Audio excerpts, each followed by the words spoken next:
My name is Jacque Fresco. I'm project director of the Venus Project in Venus, Florida. The Venus Project maintains if you don't want war, if you don't want poverty, hunger, unemployment, territorial disputes, and all the other problems that go with society, you have to declare the earth as the common heritage of all the world's people. If you fail to do that, you'll have problems to the amount of events you don't want to change. If we don't change, we'll have the same problems over and over again. The Venus Project is an attempt to design a world where poverty, war, prisons, police do not exist, because we deal with the problems themselves, the factors that shape arrogant behavior, aggression, all the things that paralyze our society and prevent it from growing. Politics was good 100 years ago. Today, politicians have no ability to solve any problems because they're not students of behavior, they're not students of agriculture, oceanography, they know nothing about the factors that operate the world. So they say things that people like to hear, and that gets them elected. Now, scientists, on the other hand, are not concerned with public approval. What they do, even if everybody on Earth believed the Earth was flat, they would say, "You're wrong. This is the evidence we have to support the fact that the Earth is round." But they don't say, it's a little round, a little flat.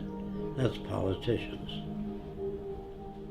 Money was a convenience designed by man many years ago.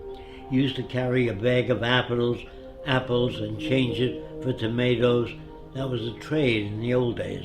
But when you invented money, it carried smaller particles, and it was easier to represent apples or tomatoes or eggs by giving a person a coin instead of bringing 50 eggs and chickens.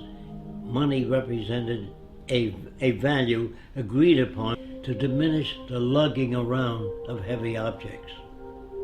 Later, it became the most corrupting medium in the world. It corrupted people. They paid each other off. If you wanted a congressman to act in your behalf, you put up a certain amount of money to help him get elected, and you owed that person a favor. And that's the same with the drug companies, the auto companies, the banks. All systems all over the world that use money are basically corrupt. Religion. In the old days, people could not account for natural events. They really know where all this came from, so they assumed there was a guy that lived up in the sky that made all these things. He made the earth. I think he took 6 days. On the 7th day, he rested. If it took 6 days, it means it was turning while he was making it, because you couldn't have a day. And that must be pretty rough to handle things while it's turning. And then he made a man and a woman and put them in a beautiful garden. Then he made a snake which walked upright and said, do terrible things.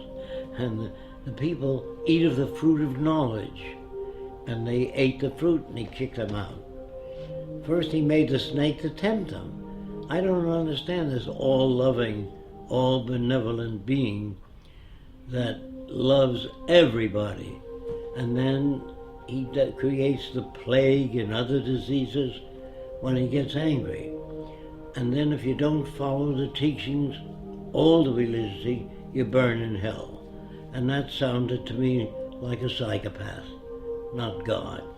But I'm mixed up when they tell me God loves everybody, then he creates a plague where children die. And I say, how come the children are dying? Because the children shall suffer for the sins of the parents. This is not a just God. It's a man-made God. So when you ask me whether I believe in God, not the concepts of God I've heard. War is a word which was invented when one territorial group of people took away other people's land. They used force and violence, and war was the media for doing that. You shot other people, stole their women and their resources for your own gain. And nations have been at war ever since man invented weapons. And as long as you invent weapons, you can have war. And war is the means of protecting everything you've stolen from others. No nation starts out very big. They start out smaller and take land away from other people. And they don't take it by invitation. They weren't invited to take over the land. They took it by killing, force, and violence. And war is the most inappropriate way of solving the differences. That's why I'm against the Pentagon and the military, because they majorly should be concerned with how to bridge the difference and bring nations together toward a common purpose, namely taking care of the environment, one another, and restoring the damaged environment. That's what I'd like to see in military systems. I would like to see, instead of training millions of soldiers to be killing machines, I'd rather train them in being problem solvers. Send them back to school, teach them social science, social psychology, sociology, so they can add to the culture, not be destructive. But ask anybody, what does democracy mean? They think it means participation in government affairs. So I asked them, do you really believe in democracy? They always say yes. I said, did you vote for the space program? They said, no. Did you vote for the Vietnam War? No. Did you vote for the war now? No. Where the hell do you participate? That's an illusion given to people.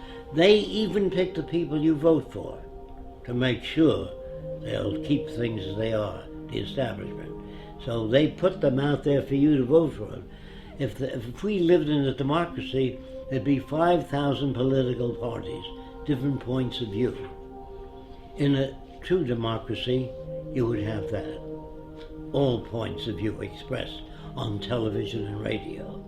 It's up to you to turn it off.